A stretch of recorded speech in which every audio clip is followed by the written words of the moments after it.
this is Maggie. I'm back again, and just as promised in my last video, this one's going to be on copyright and why you need to get your music copyrighted and how to do that.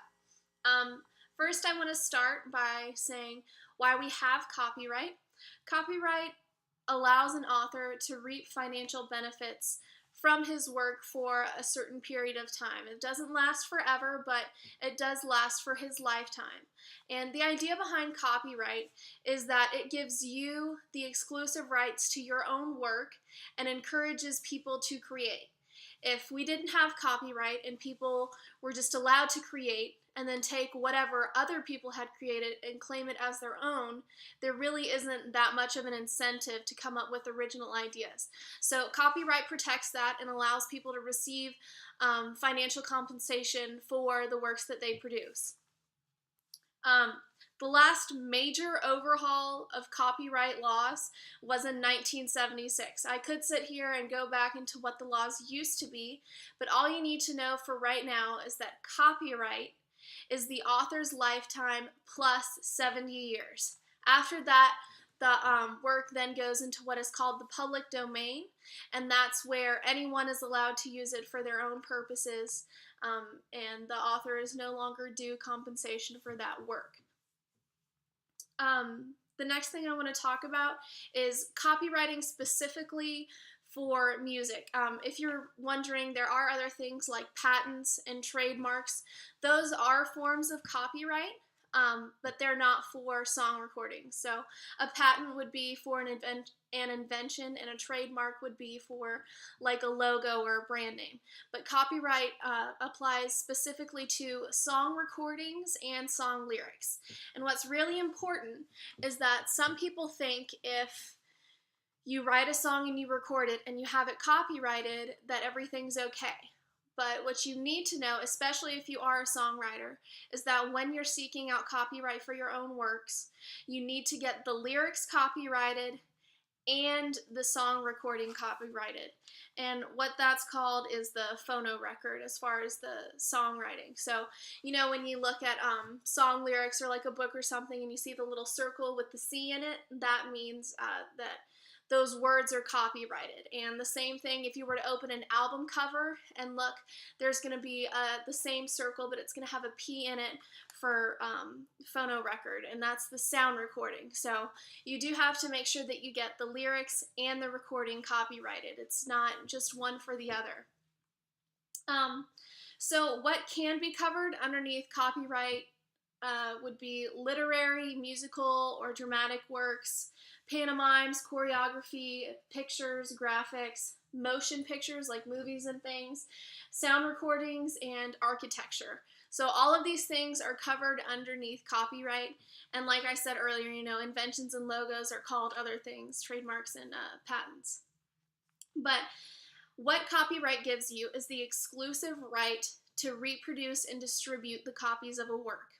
It allows you to prepare derivative works. So an example would be like a remix or a cover of a song. You're allowed to monitor that for your own work. And then to have that work performed or displayed publicly. Those are the rights that you receive when you have your work copyrighted. There is something you should know about called the fair use doctrine. It's a little bit of a gray area as far as copyright goes, but some people, especially teachers, will use, let's say they'll copy a page out of a textbook and give it to their students. And technically, those textbook creators could take it to court and say, this person only paid for one textbook, but they're copying 50 copies of this one page. I'd like to sue them because they haven't paid us for that. And what the court would take into consideration if the teacher says, well, I feel that I'm covered underneath the fair use doctrine, what the court's going to consider is the purpose of the use. Were you using it for your own personal benefit? Was it for commercial use? Or was it for a nonprofit/educational use? The next thing they're going to consider is the nature of the work. Is it a song? Is it a magazine? Is it a poem? What is it that is being copied? Is it fact or is it opinion? So an example of that would be, say, a textbook versus an opinionated magazine article. So they'll consider that. And the amount of the work used. One page out of an entire textbook, depending on how many pages are in that textbook, may not be a lot, so the court may let it slide. But if you're reading a book of poems and someone uses maybe a phrase from that poem, especially relative to just the single poem that it's from, 3 words off of one page in the poem, in a book of poems, is a lot more significant than, say, 3 words from a science textbook. So that is also something to be careful of. Just because it may be 3 words, consider the nature of the work that you're borrowing it from. It may be a significant amount, and you may need to contact the publishers for that. And lastly, they're going to consider the effect on market value. So is copying 50 textbooks detrimental to the market? Is it not? So those are things that a court would consider when discussing cases of fair use doctrine. So if that is a route you're going to go into, those are just some things that you need to think about, because worst case scenario, someone might try and sue you. So it is just something to be aware of. Lastly, I want to talk about termination or recapture. Like I said earlier in the video, copyright does not last forever. Songwriters can have the rights back to their song 35 years after it's been assigned to a record label or an artist. So you can look in the news and see where some people have been out of shape, where songs that were written several years ago, like the Beach Boys, these songwriters are finally getting access back to their material, where they're supposed to be receiving the royalties from that. And usually the people who are holding who have the copyright and who were given it aren't very happy about the songwriters receiving those rights back. So oftentimes you'll see these things in court cases, so that is just something that you should think about. Like I said earlier, public domain, the main thing that you really need to know about that is that copyright is the author's life plus 70 years. That's why on musicians, I'm sure you've used imslp.org to get classical music. These were people who died 300, 400 years ago. So obviously you're allowed to use that music. It's up to the public domain, and that's why it's okay to print off your computer and you won't be sued. I know I've just talked about all of the importance of getting your work copyrighted.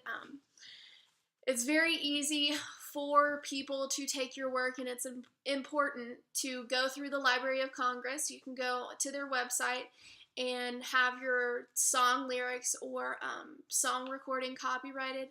I think it's something like $35 per work, something like that.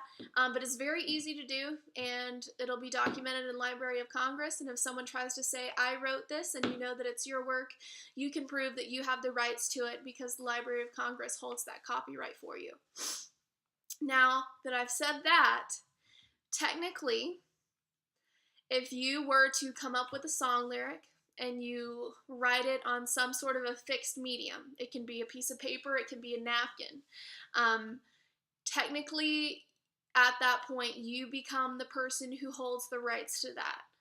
Now, the problem with that is that is very difficult to prove in court. It's very difficult to prove when you did that, but technically, at that point, you hold the copyright to your own work. That is yours.